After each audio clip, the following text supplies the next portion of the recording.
Colosseum Tour by a special illustrious guide, Emperor Julius Caesar. Greetings, my brave citizens and honored visitors. I am Julius Caesar, Emperor of Rome and leader honored to guide you through the great history of our magnificent Colosseum, a symbol of Roman engineering and power.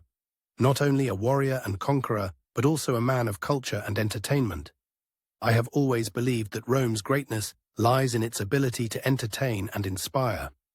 Today I will tell you not only about the architecture of this extraordinary amphitheater, but also about the stories of courage, dreams, and sacrifices of those who fought here. As an emperor, I have experienced moments of great glory and great challenges. I have seen Rome rise to new heights, conquering distant lands and imposing our civilization in every corner of the known world. But power is not just about conquest.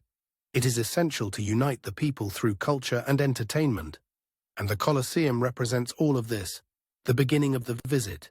When you enter the doors of this majestic monument, imagine yourself in a golden age of the Romans, where the games were held, and the crowd cheered the gladiators with unparalleled fervor. The Colosseum is a masterpiece of architecture, 189 meters long, 48 meters high, a work that welcomed tens of thousands of spectators. Today you are witnesses to a legacy that, thanks to us, Romans will never be forgotten. History of the construction of the Colosseum. The Colosseum, originally called the Flavian Amphitheater, was commissioned by my predecessor Vespasian in 70 AD and completed by his heir Titus in 80 AD. I have seen the power of Roman engineering realized in travertine and limestone, with magnificent arches, strong structures, and timeless design. These materials were chosen not only for their durability, but for the beauty they bring to Rome. Let us not forget the daily labor and the skill of the workers, who used an ingenious technique to reflect light, creating comfortable environments for the public. We must continue to enhance and preserve this symbol of our great civilization. Imagine it is early 80 AD, during the inauguration of the Colosseum Emperor. Titus has just opened the doors of the amphitheater, and to celebrate the occasion, games were held that lasted 100 days. The Romans crowded the stands, eager to watch gladiatorial fights and amazing spectacles. This is just the beginning of the fascinating story I will share with you. History of the construction of the Colosseum. The construction of the Colosseum began in 70 AD under Emperor Vespasian. Vespasian wanted to create a monument that would represent the power and opulence of Rome, and thousands of workers, slaves, and architects were employed to build it. The structure required advanced engineering techniques for the time, which have allowed the Colosseum to stand the test of time. During construction, workers used a unique technique to harness sunlight. Stones were cut and positioned to create a system of shading, natural inside the amphitheater, making it more comfortable for spectators. This demonstrates the intelligence and foresight of Roman engineers. Architecture and design of the Colosseum. The Colosseum stands 48 meters high and 189 meters long, with an elliptical plan that allows optimal visibility from every angle. It is composed of 3 levels of arches, decorated with columns in distinctive styles: Doric, Ionic, and Corinthian, representing the variety and magnificence of Roman architecture. Arena and hypogeum. The central area of the arena, made of wood and covered with sand, was designed to absorb the blood spilled during combat. Under the arena we find the hypogeum, a complex system of tunnels and chambers where animals and gladiators were kept. Here there were also rudimentary mechanisms that would make wild animals or stage equipment appear during the events. According to the chronicles of Pliny the Younger, the construction of the Colosseum marked a golden age for Rome. Emperors used these spectacles as political tools to maintain social control. The life of gladiators in ancient Rome. The life of a gladiator was marked by extraordinary challenges, but also by honor, fame, and for some, the hope of freedom. These warriors fought in the arena of the Colosseum and other Roman amphitheaters to entertain the public, and their existence was a mix of brutality, discipline, and celebration. Origins and recruitment. Most gladiators were slaves, prisoners of war, or convicted criminals. However, there were also volunteers, often men seeking fame and money. The volunteers were known as auctorati. They often came from the plebeian class, eager to improve their social status. Pliny the Younger, a Roman writer of the 1st century AD, tells of a gladiator who, by wearing an elaborate costume, earned the favor of the crowd, and subsequently his freedom demonstrating how valuable public recognition could be. The desire to fight for the glory of the arena was an attractive option for many who saw in combat a true escape point from daily misery, education and training. Once enrolled, gladiators were taken to schools called ludi. Here they received rigorous and demanding training, which included fighting techniques, physical exercises, and even survival disciplines. Ludi. During their training, gladiators were looked after by a lanista, the owner of the school, who managed their training and took care of their food and equipment. Schools were typically well-structured, and the lanista often employed experienced fighters or instructors to impart the necessary skills. Combat techniques. Each gladiator was trained in a specific style, and equipment varied, depending on the type of gladiator, which included Murmillo, characterized by heavy armor, and the retiarius, armed with a net and a trident. Training was intensive and brutal, aimed at ensuring not only physical strength, but also endurance and strategy.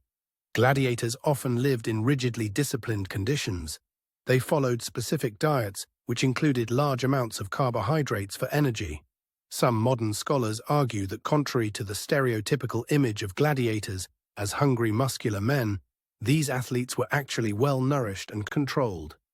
Life in the arena. When it came time to fight, a gladiator's life changed radically. The spectacles took place in an atmosphere of great excitement and anticipation.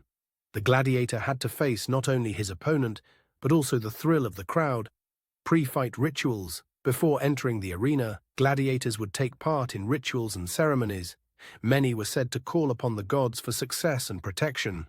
The moment they entered the arena, Gates was fraught with tension as they prepared to fight. They faced an enthusiastic and sometimes hostile audience. Prestige of fame. The most skilled and successful gladiators could earn considerable fame. Their names became known not only among the lower classes, but also among the nobles and aristocrats. Some gladiators amassed fans and sponsorships, while others were even placed on commemorative stones with inscriptions of honor. Historical reference. The age of gladiators was not without its friction.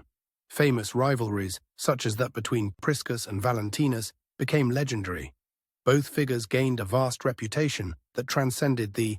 Certainly here are some fascinating facts about famous gladiators who have left their mark on the history of ancient Rome, highlighting their lives, their heroic deeds, and how their image has evolved over time. Facts about famous gladiators. Spartacus. Spartacus, originally from Thracia, now Bulgaria, is perhaps the most famous gladiator in Roman history, both for his fighting prowess and his extraordinary rebellion against Rome. After being captured and enslaved, abandoning his training as a gladiator in Capua, Spartacus quickly distinguished himself in the arena, earning the respect of the crowds and his fellow gladiators. In 73 BC, taking advantage of an opportunity during a gladiator revolt, Spartacus and about 70 gladiator slaves escaped from the school. Rather than being a mere band of fugitives, he formed an army of over 12,000 men, including peasants, runaway slaves, and other deserters. This rebellion became known as the Gladiatorial War and was one of the most significant challenges to Roman authority. His early victories, such as his victory over the Roman army in a battle near Mount Vesuvius, made Spartacus a folk hero. His story has been romanticized in numerous films, books, and plays, and his fight for freedom continues to inspire resistance movements today. Priscus. Priscus is another legendary gladiator known for his repeated victories in the Colosseum arena. A native of Gaul, Priscus earned immense fame and respect for his unique fighting style and strategic skill. It is said that he was so skilled at fighting that it almost seemed like an art.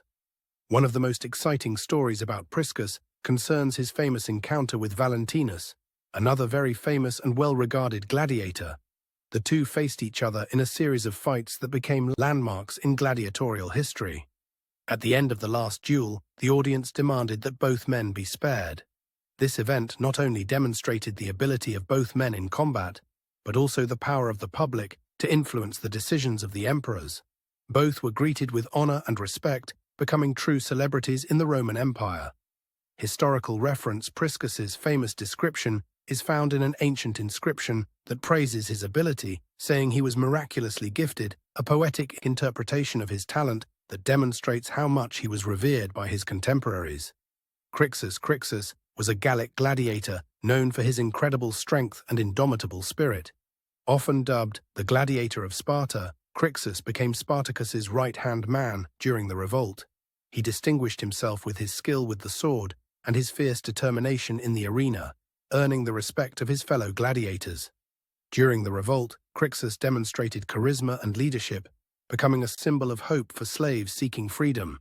However, his fate became intertwined with that of Spartacus. During a crucial engagement against Roman forces, Crixus was killed in battle. His death had a profound effect on Spartacus's forces, and there are accounts that Spartacus, having lost his friend and comrade, felt deeply motivated to continue the fight. Crixus became somewhat of a legendary figure akin to a martyr, and his name was remembered as one of the greats in the fight against oppression, Marcus Attilius Regulus. Regulus is said to have started out as a highly valuable soldier in the Roman legion, known for his loyalty and fighting spirit. However, at some point in his life, he was captured by an enemy during a battle and sold into slavery. Regulus was purchased by a lanista, a gladiator owner, and taken to a gladiator training school in Rome. Despite his status as a slave, his iron determination and military skills allowed him to stand out among the other gladiators. The trainers at the school recognized his qualities and began to teach him not only fighting techniques, but also more sophisticated strategies based on those he had learned in battle. As time passed, Marcus Attilius Regulus became one of the most respected and feared gladiators in the Colosseum. His great charisma and his daring fighting style won the hearts of the Roman public, earning him many admirers among the upper classes. It is said that the emperor himself was impressed by his fighting skills and invited him to participate in special events in his presence, the epic encounter. One of the most memorable moments of his career occurred at a major event in the Colosseum, where Regulus faced off against an equally revered gladiator known as the Tyrant. This opponent was renowned for his brutality and countless victories, but Regulus was not intimidated. The crowds crowded the stands, eager to witness this epic clash that promised unprecedented intensity. When it came time to fight, Regulus entered the arena with dignity. He wore armor that was actually designed for speed and agility, a strategy that was in contrast to the Tyrant, whose armor was heavy and cumbersome. The stakes were high. The victor would earn not only a large monetary reward, but also lifelong freedom, a dream for every gladiator. As the match continued, Regulus used his cunning. He moved quickly, avoiding the Tyrant's heavy attacks and striking him with swift, precise slashes. The crowd's cheers rang out as Marcus displayed incredible skills, subverting expectations of how a gladiator could fight. After an intense exchange of blows, Regulus, sensing an opening, landed his decisive blow, disarming the Tyrant and knocking him to the ground. The plea for mercy. Through sweat and blood, the crowd cheered in thunderous applause, begging for mercy for the now struggling Tyrant. At that crucial moment, Regulus, his honor unimpeachable, asked the emperor to spare his opponent's life, a gesture that surprised the Romans. His decision to show mercy rather than revenge cemented his reputation not only as a great warrior, but also as a man of honor. The fame update. After that legendary fight, Marcus Attilius Regulus became a respected name throughout the empire. His reputation grew, leading him to be invited to banquets and events, where he received applause and recognition.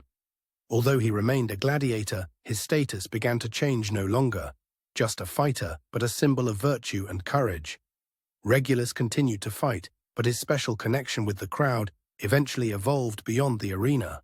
He became an insignificant ambassador between the gladiators and the public, and many Romans began to see in him not only an athlete, but also a symbol of hope and friendship. Life after the Colosseum. After his epic victory and act of clemency toward the Tyrant, Marcus Attilius Regulus received offers of sponsorship and opportunities to fight in high-profile events. However, his heart rested on more than a desire to fight. He also longed for freedom and dignity.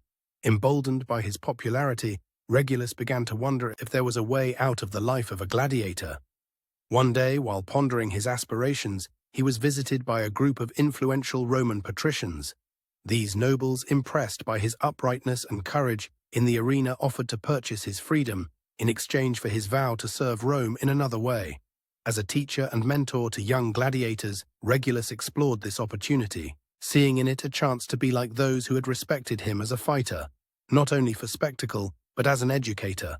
Regulus accepted the offer and, once freed, founded a school for gladiators, where he taught young slaves not only fighting techniques, but also values such as honor, respect, and strategy. His school became famous and attracted students from all over the empire.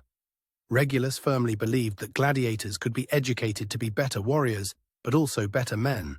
He quickly became known for his innovative approach, integrating various styles and techniques that he had learned during his years in the arena.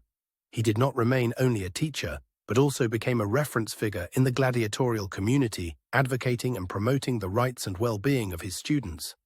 However, the challenges of life never completely left him. There was still a part of Regulus that felt the call of the arena and the passion for fighting. Although he had been free, he returned on the occasion of a great event, organized by the emperor himself, where the strength and courage of the gladiators were celebrated. It is said that during this event, Marcus was invited to fight in a demonstration duel to show the young gladiators his skills. At that moment, his warrior spirit resurfaced, and he fought against another experienced gladiator in a battle that shook the Colosseum. This time, it was not his life that was at stake, but his honor and the respect that they had accumulated over the years. The two warriors clashed with great intensity, and Regulus, despite his advanced age, showed that courage can be eternal. At the end of the match, Regulus emerged victorious, but more important was the message he conveyed to all those watching. True strength lies not only in the ability to fight, but in inspiring and leading others. Marcus Atilius Regulus died many years later, hailed as a living legend in the world of gladiators, and more generally in Roman society. His life and victories remained in the hearts and memories of the common people, but also of the powerful. His presence continues to reverberate through the generations. After his death, many created commemorative urns and tales of his exploits continued to circulate among the legends of the Colosseum, inspiring gladiators and plebeians alike. Even today, the figure of Marcus Atilius Regulus represents not only physical strength, but also integrity, nobility of spirit, and the ability to uplift others through teaching and inspiration. Entertainment and culture. The Colosseum was not just a gladiator arena, it was also a stage for spectacular events that reflected the power and prestige of the Roman Empire. The different types of events that ran ranged from fights between gladiators and dangerous animals to dramatic reenactments of historical battles. Each show was designed to entertain and amaze the audience and was prepared with great pomp. Anecdote: during the inauguration of the Colosseum, the audience was treated to excessive games that included the death of over 9,000 animals in the first 100 days of shows. Among the creatures brought to the arena were lions, tigers, elephants, and even hippopotamuses, all certified for their dangerous and ferocious. This huge program, however, was not just for show, it represented Rome's mastery over nature and its enemy armies. The relationships between gladiators and the public were complex. While many gladiators aspired to be well regarded by the public, others found themselves fighting for their survival. Every fight was an opportunity to demonstrate their courage and skill, and the pressure was high. The Colosseum's decline and transformation. With the fall of the Western Roman Empire in the 5th century AD, the Colosseum went into a long period of decline. Abandoned, the monument became a ruin and was often used as a refuge for pilgrims and artists seeking inspiration. The use of the Colosseum stones in the construction of other structures, such as St. Peter's Basilica, marked the sad decline of gladiatorial spectacles and life in the arena. Fun fact: during the Middle Ages, the Colosseum became a place of pilgrimage for Christians who considered it a sanctuary for martyrs. Legends say that the Colosseum was even blessed and that the souls of sleeping martyrs listened to the prayers of the faithful.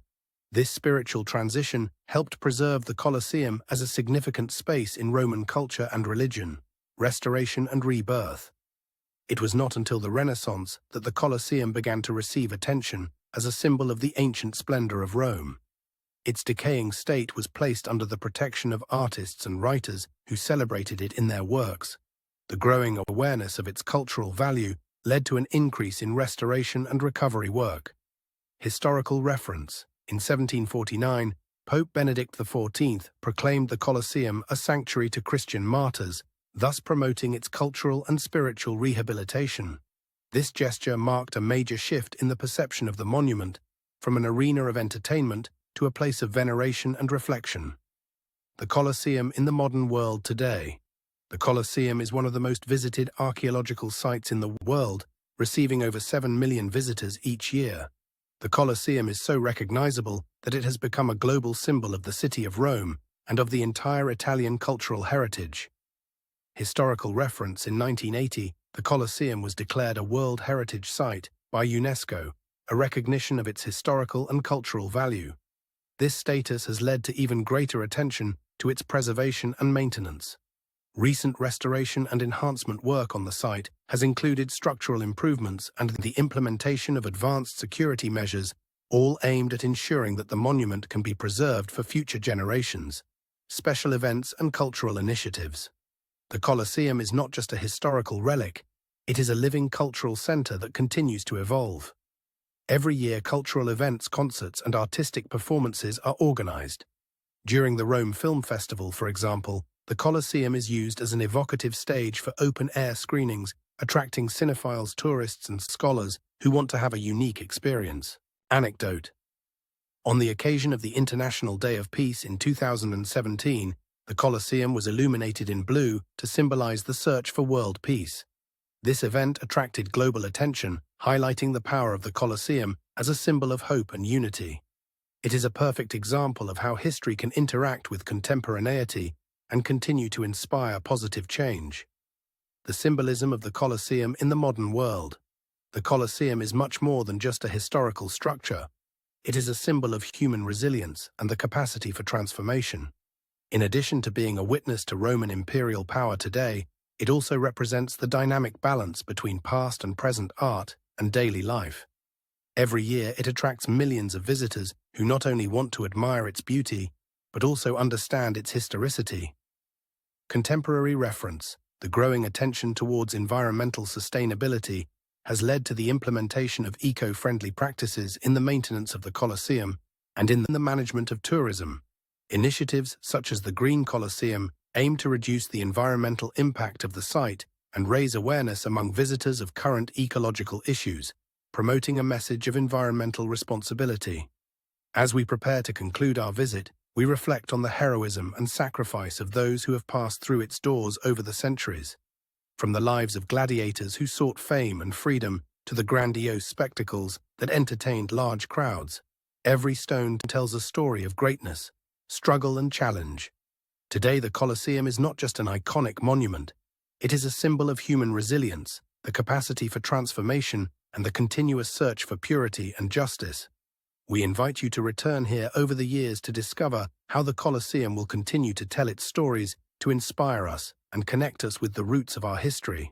Whether we identify with gladiators like Spartacus or with the many proud citizens of Rome who have celebrated life and culture in this extraordinary amphitheater, we have come to the end of the visit.